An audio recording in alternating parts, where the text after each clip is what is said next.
اور آئین پاکستان میں ججوں کے بارے میں شقیں اور ان میں ترمیم پر نظر ڈالتے ہیں۔ ججوں کے بارے میں آئین پاکستان کی شقیں اور ممکنہ ترامیم کیا ہیں؟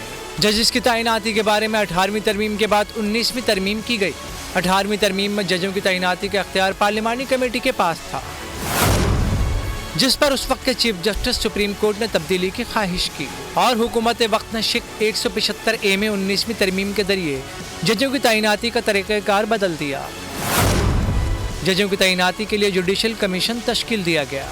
جوڈیشل کمیشن کے chairman chief justice of Pakistan ہیں اور تعیناتی کا اختیار پارلیمان سے انہیں منتقل ہوا ہے۔ پارلیمانی کمیٹی کا ججز تعیناتی میں کردار صرف پوسٹ آفس کا رہ گیا ہے۔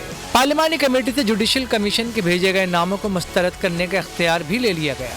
مجوزہ ترامیم کے ذریعے آئین کے آرٹیکل 175A میں تبدیلی کر کے جوڈیشل کمیشن اور پارلیمانی کمیٹی کو ضم کرنے کی تجویز ہے۔ مولانا فضل الرحمان نے بھی تجویز دی ہے کہ 19ویں ترمیم واپس لی جائے۔ آئین کا آرٹیکل 179 ججز کی ریٹائرمنٹ سے متعلق ہے۔ اس کے مطابق جج 65 سال کی عمر میں ریٹائرڈ ہوگا۔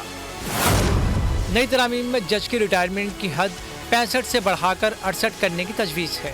ہائی کورٹ کے ججز کے تبادلے سے متعلق آئین کے آرٹیکل 200 میں بھی ترمیم متوقع ہے۔